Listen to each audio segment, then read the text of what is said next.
Analisis Live menyambut presidensi G20 Indonesia pada tahun 2022 dengan tema Recover Together, Recover Stronger oleh Ivanda Grecia Meyesa Tigor dengan NIM 21307022220.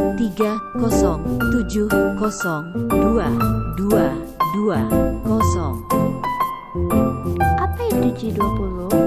G20 adalah forum kerjasama multilateral yang terdiri dari 19 negara utama dan Uni Eropa. G20 mempresentasikan lebih dari 60% populasi bumi, 75% perdagangan global, dan 80 produk domestik bruto dunia. Sejarah pendirian G20 dibentuk pada 1999 atas inisiasi anggota G7. G20 merangkul negara maju dan berkembang untuk bersama-sama mengatasi krisis.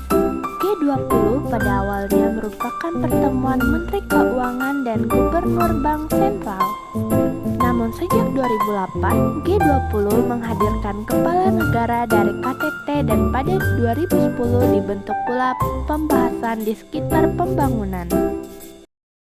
Ada 3 jenis pertemuan G20. 1. Konferensi tingkat tinggi KTT.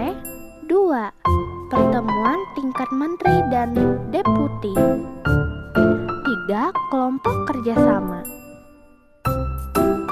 Berikut ini beberapa peran nyata G20. 1. Penanganan krisis keuangan global 2008. G20 telah berhasil mengatasi krisis keuangan global pada 2008 dengan menganalisis paket stimulus fiskal dan moneter dan terkoordinasi. 2. Kebijakan pajak.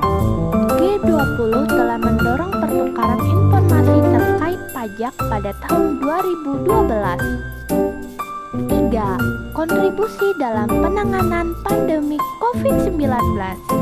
Inisiatif G20 dalam penanggulangan pandemi mencakup penangguhan pembayaran utang luar negeri negara berpenghasilan rendah, indeks penanganan COVID-19 sebanyak kurang dari 5 triliun. 4. Isu lainnya. G20 berperan dalam isu internasional lainnya termasuk perdagangan, iklim, dan pembangunan.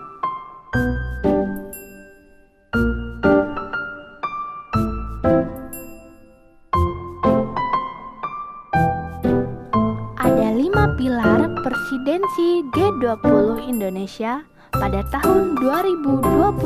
1. Mendorong produktivitas. 3. Meningkatkan ketahanan dan kestabilitasan. 4. Memastikan pertumbuhan berkelanjutan dan inklusif. 5. Kepemimpinan kolektif global yang lebih kuat. Agenda prioritas jalur keuangan dalam presidensi G20 Indonesia pada tahun 2022. 1. Strategi keluar untuk mendukung pemulihan. G20 melindungi negara-negara yang masih menuju pemulihan ekonomi, terutama negara berkembang. 2. Menambahkan scaling effect untuk mengamankan pertumbuhan masa depan. Mengatasi dampak berkepanjangan krisis dengan meningkatkan produktivitas dan pertumbuhan jangka panjang. 3. Sistem pembayaran di era digital. 4. Membahas resiko iklim dan resiko transisi menuju ekonomi. 5. Inklusi keuangan digital. Memanfaatkan open banking untuk mendorong produktivitas. 6. Perpajakan internasional. Membahas perpajakan internasional utamanya terkait dengan implementasi. Manfaat bagi Indonesia. Salah satunya merupakan bentuk pengakuan atas status Indonesia sebagai salah satu negara dengan perekonomian terbesar di dunia.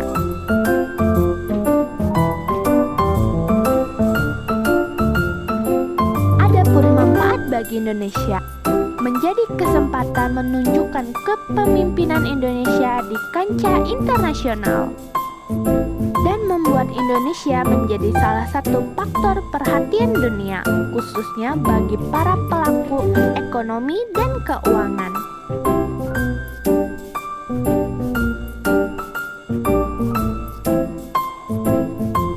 Ada juga manfaat bagi Indonesia, yaitu pertemuan-pertemuan G20 di Indonesia juga menjadi sarana untuk memperkenalkan pariwisata dan produk unggulan Indonesia kepada dunia internasional. Kontribusi para tokoh dalam mensukseskan presidensi Indonesia di G20 pada tahun 2022.